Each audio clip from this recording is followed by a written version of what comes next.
Mi nombre es Mara Espasande, soy historiadora y quería compartir con ustedes algunas reflexiones en esta nueva efeméride del Día del Maestro, de la Maestra, sobre justamente el personaje histórico que da origen a esta fecha y a esta conmemoración, a Domingo Faustino Sarmiento. ¿Y quién fue Sarmiento? Cuando comenzamos a preguntarnos por la vida de este hombre, nos encontramos con ideas muy disímiles. Hay quienes han sostenido que fue el padre de nuestra escuela, de la escuela argentina y del sistema educativo, uno de los grandes próceres. La historiografía liberal, la historia oficial lo ha puesto en el panteón junto a otros como San Martín, Belgrano, el mismo Mitre.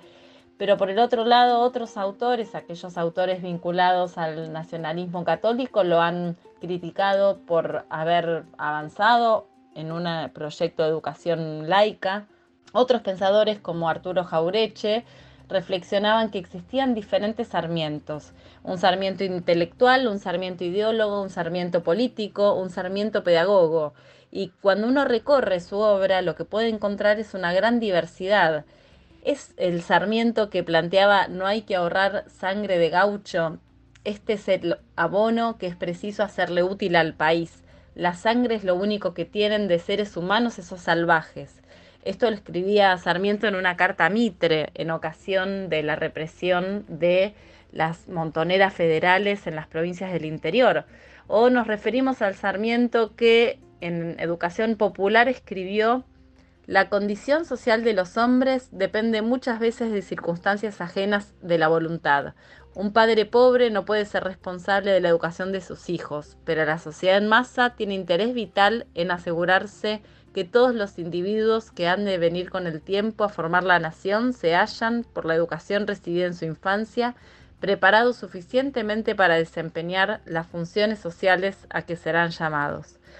Vemos entonces un Sarmiento preocupado por la educación, un Sarmiento que piensa un sistema educativo integral para todos y todas, inclusive para los más pobres, para mujeres y para varones, pero también leemos a un Sarmiento con una interpretación de lo americano absolutamente eurocéntrica, lo que Jauretche llamaba la colonización pedagógica, mirando a la América con anteojos europeos y observando que en todo lo americano se encontraba la barbarie y que en todo lo europeo se encontraba lo civilizado.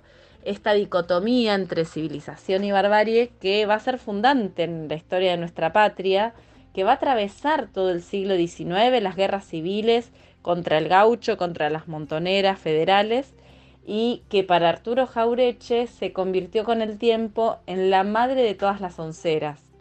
Jauretche pensaba que los argentinos y las argentinas nos habían asonzado, que luego de muchos años, décadas del sistema educativo formal, nos habían enseñado una historia que no era nuestra y que la característica predominante de estas formas de colonización pedagógica, como lo llamaban, eran justamente partir de la premisa de que todo lo propio es inferior, lo que él denomina la soncera de la autodenigración.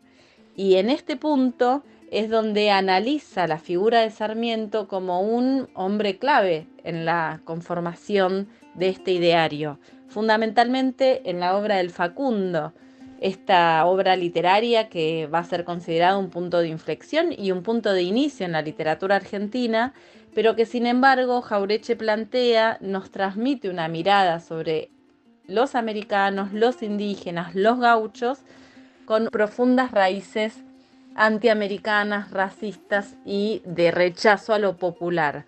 Y esto es uno de los Sarmientos sobre los cuales podemos hablar.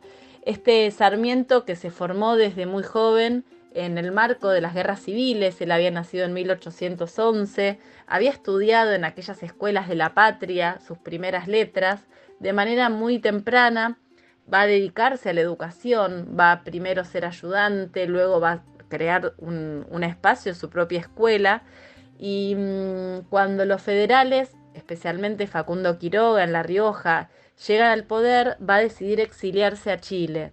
Y en este exilio, además de haber trabajado en muchas cosas para ganarse la vida, pero luego va a comenzar a dedicarse a la tarea educativa. Allí va a ser reconocido por la universidad e inclusive va a recibir el encargo de viajar a Estados Unidos, a Europa, para poder analizar los planes de estudio que allí se desarrollaban. Y esto va a comenzar a marcar sus ideas educativas de manera muy fuerte. Él lo que encuentra allí es que en Europa en algún punto se siente desilusionado. Dice, bueno, en Europa ya todo se hizo, ¿no? Y encuentra algunas zonas donde no está aquello que él buscaba del desarrollo de lo civilizado. Sin embargo, sí, en Estados Unidos observa un país pujante, un país con educación, un sistema basado en la pequeña y mediana propiedad. Queda maravillado con el sistema de los farmers e inmediatamente considera que hay que importar este modelo. Cuando él retorna a nuestra patria, retorna con este concepto y esta idea de la conformación de un capitalismo como el que había observado en las tierras de América del Norte. Es así como Sarmiento regresa para sumarse al Ejército Grande en 1852, cuando se produce la Batalla de Caseros. Esta articulación entre grupos unitarios, donde estaba, por ejemplo, Mitre, Sarmiento, grupos federales bajo el liderazgo de Urquiza, pero también de los federales de las provincias del interior, que marchan en contra de la provincia que todavía retenía las rentas de la aduana y que, a pesar del carácter federal de Rosas, no había accedido a su distribución. Sin embargo, Sarmiento ahí observa que ese frente tan heterogéneo va a presentar dificultades, porque inmediatamente luego de haber sido derrotado Rosas, este frente se rompe y Sarmiento se va a instalar en Buenos Aires y va a acompañar a Mitre en esta aventura de la secesión. Durante esta etapa de 1852 a 1861, en el territorio que hoy es la Argentina, convivían dos estados: el estado de la Confederación, con capital en Paraná, donde estaba Urquiza, y el estado de Buenos Aires, que dicta su propia constitución, que realmente presenta un proyecto de país independiente. La República del Plata, como se llegó algún momento a fantasear y a desear por parte de los unitarios. En este proceso, Sarmiento se va a involucrar con el proyecto liberal y va a ponerse al servicio, no solo en términos políticos, ideológicos, sino también en términos militares. Y es esta etapa, tal vez la más dura, la más cruda, donde él, en la correspondencia con Mitre, ya cuando Mitre es presidente, después de 1862, escribe las frases más terribles como las que leímos hace unos momentos. La barbarie, los gauchos, los indios, la raza de los guaraníes, llega a decir que es providencial, que hay que exterminarlos de la tierra, apoyando la guerra contra el Paraguay, la guerra y el genocidio que se va a llevar adelante.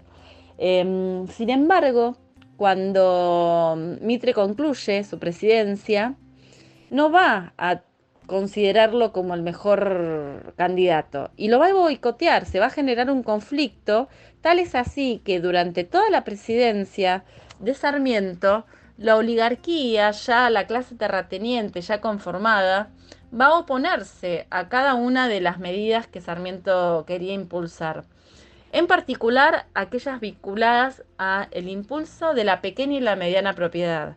Este modelo que había visto Sarmiento en los Estados Unidos lo quiere replicar y dice, bueno, hay que distribuir y hay que ponerle límite a la tierra.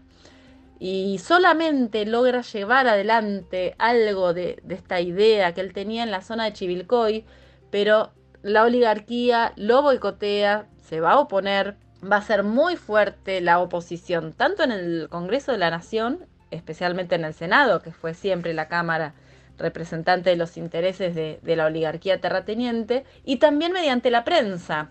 El diario La Nación, que había sido creado por el mismo Mitre, ya combatía y dedicaba titulares bastante poco amigables hacia don Faustino Sarmiento. Sin embargo, cuando él concluye su presidencia, continúa vinculado a los grupos liberales y se centra especialmente en la cuestión educativa. Cuando emerge Roca como gran dirigente, va a poner su trabajo al servicio de la organización de un gran congreso pedagógico que se va a desarrollar en 1882, que al poco tiempo va a dar origen a la sanción de finalmente la ley 1420, la sanción de la ley que estableció en nuestro país la educación primaria, obligatoria, gratuita, laica y gradual.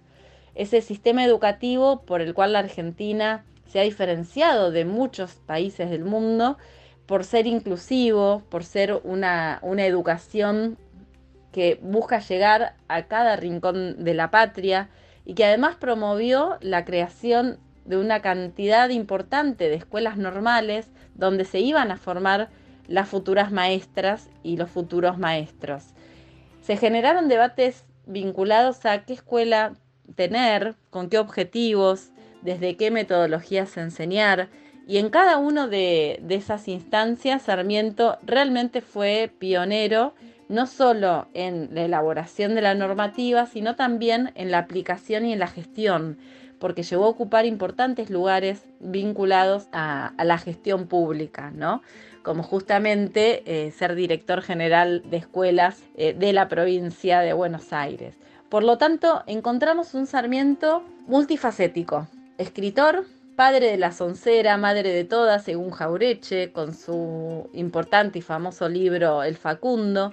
Encontramos un Sarmiento político, legislador, presidente de la nación, con una propuesta y una agenda que por momentos coincidía con los grupos unitarios y liberales, pero por momentos era absolutamente distinta y le generaba un problema con los mismos terratenientes. Y un Sarmiento pedagogo en un sentido amplio, no solo de pensar el hecho educativo, sino también de pensar las políticas educativas y la construcción de un Estado que se involucrara con la inclusión educativa.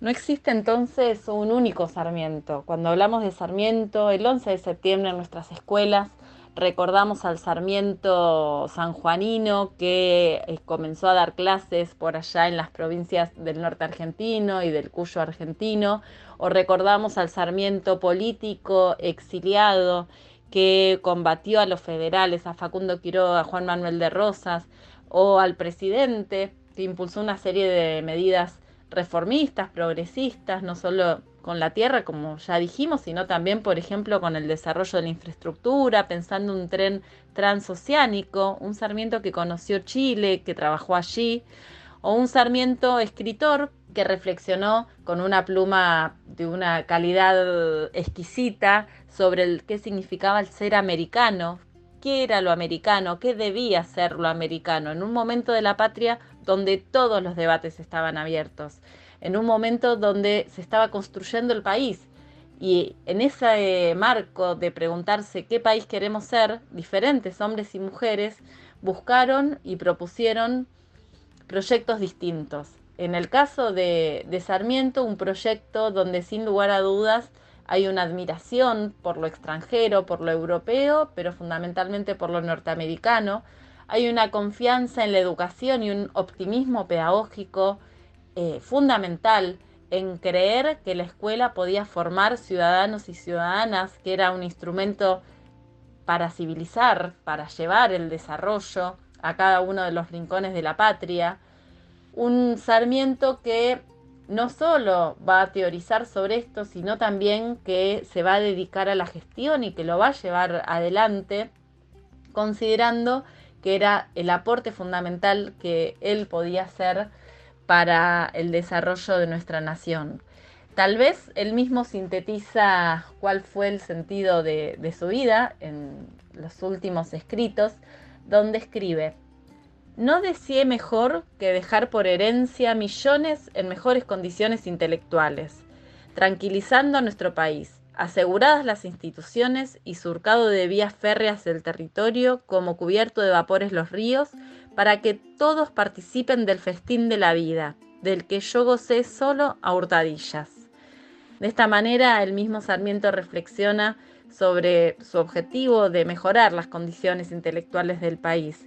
En gran medida, nuestro sistema educativo amplio, nuestro sistema educativo universal, es heredero. De alguna manera nuestro sistema educativo de una educación universal, obligatoria para todos y todas, se lo debe a Sarmiento. Pero también esa matriz eurocéntrica, que fue durante mucho tiempo vehículo de la llamada colonización pedagógica, se encuentra vinculada a la obra que realizó este mismo hombre. Como siempre en la historia, no es blanco-negro, hay grises. Hay un libro muy lindo que se los recomiendo de Murray, del historiador, que se llama y se titula Los pros y los contras de Sarmiento. Un personaje sin dudas controversial, pero que es apasionante porque su vida fue apasionada y dejó muchísimo para seguir estudiando, leyendo, debatiendo y pensando no solo el pasado, sino también nuestro presente.